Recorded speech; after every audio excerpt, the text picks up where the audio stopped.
మాయ మాయా Jessie మాయా కానీ కానీ ₹1,00,00,000 సరే మనం గెలుచుకోవాలి మాయా. 20 లక్షలు, 25 లక్షలు, 30 లక్షలు, 40 లక్షలు, 1 కోటి, 1 కోటి రూపాయి, 1 కోటి 10 లక్షలు. ఒరే అల్లుడు 1 కోటి 10 లక్షల రూపాయి, 1 కోటి 20 లక్షలు. ఒరే ఒరే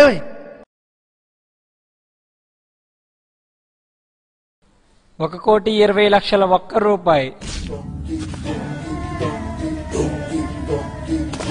మాయా మన పొలం అమ్మితే ఎంత వస్తాయి? 50 లక్షల వాళ్ళకి రావచ్చమ్మా. 1 కోటి 70 లక్షలు, 1 కోటి 70 లక్షల రూపాయి. నీ మాయా మన షాపింగ్ కంపెనీస్ అమ్మితే ఎంత వస్తాయి? 80 లక్షలు వస్తాయి కానీ కొంపదీసి అది కూడా అమ్మకానికి పెట్టేస్తావేంట్రా? 2 కోట్ల 50 లక్షలు, 2 కోట్ల 50 లక్షల రూపాయి. మాయా మన ఇల్లు కారు అమ్మితే ఎంత వస్తాయి? ఒరేయ్ నీకు బుద్ధి ఉందా? నువ్వేం చేస్తున్నావో నీకు అసలు అర్థమవుతుందా? నువ్వు ఊరుకో మాయా, నీకేం తెలీదు. ఇది నా పెళ్లి సమస్య కాదు, నా లవ్ సమస్య కూడా.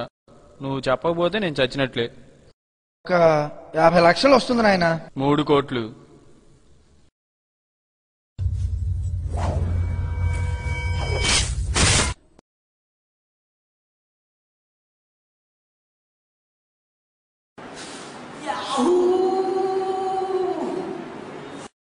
5 కోట్లు,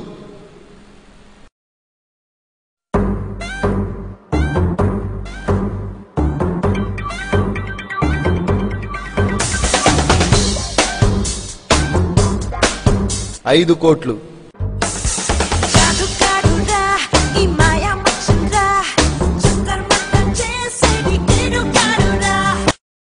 3సారి. ఒరే అల్లుడు అదండి మన హీరో పరిస్థితి. చూడటానికి సరదాగానే ఉంది కానీ మనము మన పిల్లలు అలాంటి పరిస్థితిలో ఉండాల్సి వస్తే ఇదంతా కల్పించే స్టోరీయే కదా, మాకు మా పిల్లలకు ఇలాంటి పరిస్థితి ఎందుకు వస్తుంది అని సిల్లీగా కొట్టిపారేస్తున్నారా? అలా అనుకునే వారందరూ దేవడా అనే గ్రామం గురించి తెలుసుకోవాలి. దేవడా రాజపుట్స్ పరిపాలించిన గుజరాత్లోని ఒక గ్రామం. అక్కడి జనాభా 2000 కానీ అమ్మాయిలు మాత్రం కేవలం 12 మంది. అక్కడ మగాళ్ళకి జన్మనివ్వటానికి తల్లి కావాలి, పెళ్లి చేసుకోవటానికి ఓ అమ్మాయి కావాలి, కానీ ఆ అమ్మాయి కడుపున పుట్టేది మాత్రం అబ్బాయే కావాలి. అమ్మాయి పుడితే చంపేస్తారు.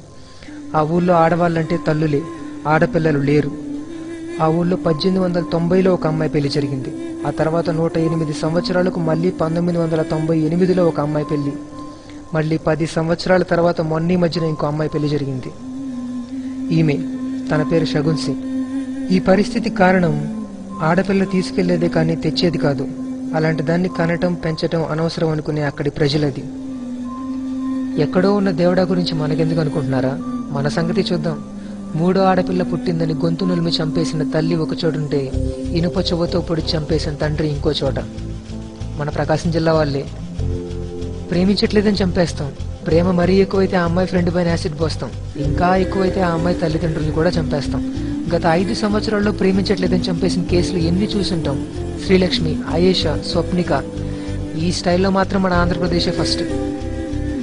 ఇవన్నీ చాలా ఉన్నట్లు అమ్మాయిలు వాళ్ళంతటి వాళ్ళే చనిపోయేలా ఈవిటీజింగ్, డౌరీ, సెక్సువల్ హెరాస్మెంట్. ఆడపిల్లని కామెంట్ చేయని వాళ్ళు మనలో ఎంతమంది ఉన్నారు? సాక్షి కథనం ప్రకారం మన ఇండియాలో ఏడాదికి అక్షరాల 4,27,00,000 మంది గర్భస్థ ఆడ శిశువులు, బాలికలు, మహిళలు మిస్ అవుతున్నారు. స్త్రీలపై జరుగుతున్న అమానుషమైన అగత్యాల వల్ల స్త్రీ పురుష జనాభా నిష్పత్తిలో ప్రమాదకరమైన అంతరం ఏర్పడుతుంది.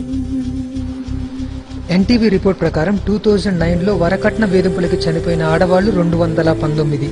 ఒక్క రోజులో ఫైల్ అవుతున్న మహిళలపై వేధింపు కేసులు 55, గంటకి 2. ఒక్క రోజులో స్త్రీలపై జరుగుతున్న అత్యాచారాలు 5. ఇదంతా కేవలం హైదరాబాద్లోనే. ఇంకా ఏపీ పరిస్థితి ఏంటి? అరే, స్కానింగ్ చట్టరీత్యా నేరం అని తెలిసి కూడా చేయిస్తున్నారు. ఎందుకు అని అడిగితే మాకు ఆడపిల్లైనా పర్లేదు కానీ మగపిల్లాడైతే ఎక్కువ సంతోషిస్తామని సమాధానం. ఒక ఆడపిల్లకి మొదటి అవమానం స్కానింగేనండి. మనం ఈ లోకాన్ని చూస్తున్నామంటే దానికి కారణం ఒక స్త్రీ. అలాంటి స్త్రీని పూజించాల్సిన అవసరం లేదు, గౌరవిస్తే చాలు. మీరంతా ప్రొఫెషనల్ స్టూడెంట్స్. తెలుగులో చెప్తే అర్థమైందో లేదో, మా ఫ్రెండ్ చెప్పాడు మీకు స్లైడ్స్ వేసి ఇంగ్లీష్లో చెప్తే బాగా అర్థమవుతుందంట కదా. Let me take your one more valuable minute please.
అర్థమైంది అనుకుంటున్నాను.